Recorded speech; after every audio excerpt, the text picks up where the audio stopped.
Hello neighbor, this is Curt at eTrailer, and today we're going to be taking a look at the Yakima Roof Rack system on a 2023 Jeep Grand Cherokee L. So this Yakima Roof Rack system uses SkyLine Towers and 50-inch Jetstream crossbars.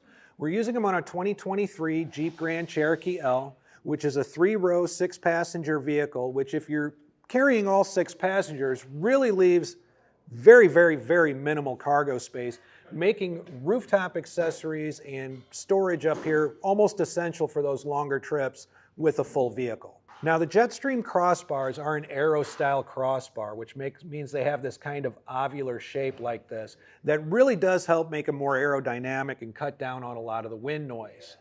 So how you would mount to this is you could use any kind of universal like clamp system on a rooftop accessory, but it also has a track mount on the top that you can access by simply removing the end cap.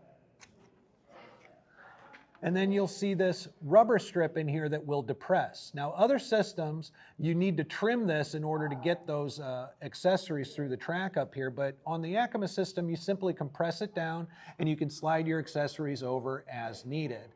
This rubber strip, not having to trim it and leaving it in this condition the entire time, is a real bonus because this is what also really helps with vibration noise and sound dampening as far as driving down the road.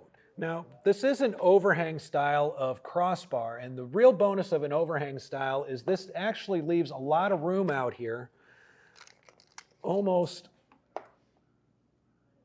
6.5 inches to be precise, but what that would allow you to do is maneuver your cargo up top. You can use one of the clamps on the outside of it or something on the track, and that could possibly allow you to go side to side on this as far as rooftop accessories.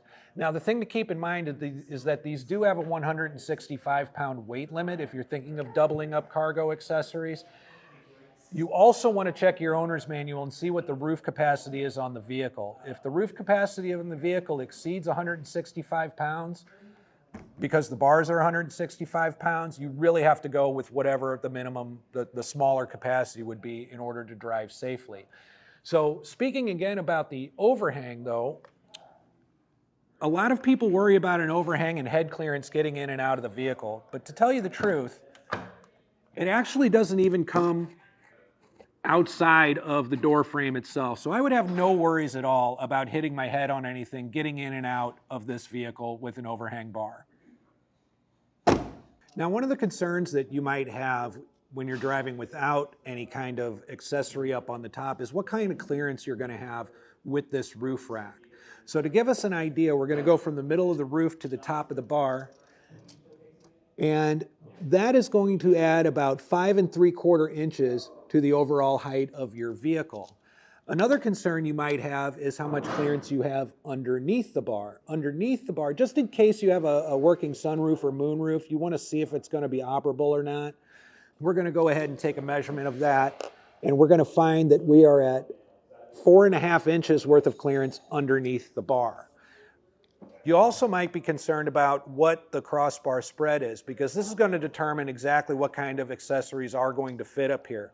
So from the center of one track to the center of the other, we're coming up at about 26.5 inches. Now usually we recommend you be somewhere between 24 and 30 inches. That kind of crossbar spread can accommodate most of the rooftop accessories that are available on the market. So there's a bit about this Yakima Roof Rack system and how you can use it. Now let's take a look at how we got these up here. So we'll begin our installation today by assembling our landing pads. And to do that, we're going to have this rubber piece here along with the rest of the pad itself. Now the way that we're going to do this is to be putting it together as such. You'll see that there are some different shaped pegs here and some different size slots accordingly here. Now, one of the things that we found as we were going through some of these towers is that every once in a while we'll catch one of these end holes where the hole is punched through, but there's some burrs and things that aren't allowing the rubber piece to get into it. What we found out is that the Allen tool that you get with the kit is actually the perfect circumference for that. So you could actually punch that right through just to clean that hole up a little bit and make it easier to attach this rubber foot pad. So to do that, we're just going to simply line up those slots with these and press it down as well as we can. Now, as we tighten it up on the roof, it is going to compress it into the rest of the tower. So if you don't get it perfectly flush the first time, it will kind of correct itself as we install. So now that I've got that all set and ready, we're going to go ahead and tighten this top part down, make sure that's good and secure. And then we'll be taking it up to the rails on the roof to install them from there. So now that we're up here on the roof of the vehicle, we're going to have to go ahead and prep these rails. We have already installed the front bar, but you may want to take a look on the 23 Grand Cherokee L. You actually have 3 sets of mounting points up here. If you're going to do a roof rack like we're doing today, we would suggest the front 2 mounting points. That way you get the proper crossbar spread, and loading and unloading it is going to be a bit easier, since the door, the rear door on this vehicle is much closer to this area right here. So to get that ready, what we're going to do is take a simple flathead if you don't have a trim tool, and we're going to go ahead and lift under and pop these little plugs out to expose the bolt holes that are going to allow us to mount our landing pads. Now that we've got that done, we'll grab our landing pads and mount them up here on the rail. Okay, so we brought our landing pad up along with the bolt and washer to mount it, and the Allen key that comes with the kit as well. So you're going to notice that there are 2 holes up here in this slot. And what we found is this front mounting point here, despite this interfering with it a little bit, actually still fits the best. So it's a bit of a tight fit, but being that this is a rubber on the landing pad, you can actually kind of squeeze it in there and make it fit properly. So we're going to go ahead and take our first bolt and washer, thread it through, and we're going to put it through this mounting point right here.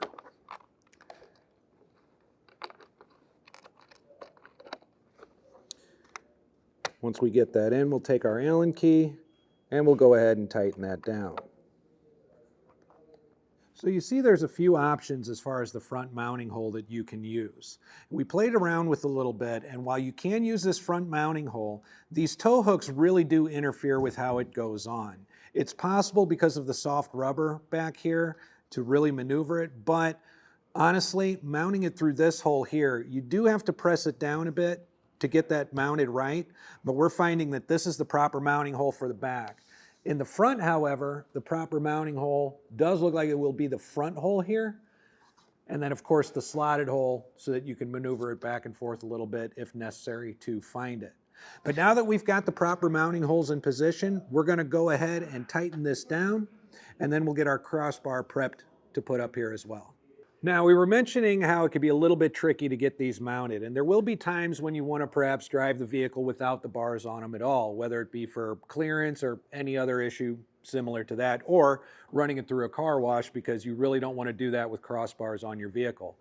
The Yakima kit comes with these covers though, so you can leave these on after removing the bars and protect them by just simply snapping these covers on. And they look really nice and clean on the car, and you're ready to hit the road without the bars if necessary. So now we're going to go ahead and get our towers ready to mount to the crossbars. So the first thing I want to show is this little piston right here. If you just squeeze and pop this open, you can see that piston moving in and out. These are what's actually going to grab onto the towers on the top of the vehicle and secure the crossbars to them. So for now, we're just going to leave that open. And then what you'll find on the underside of the crossbar is this open channel. What we're going to do is remove the end cap.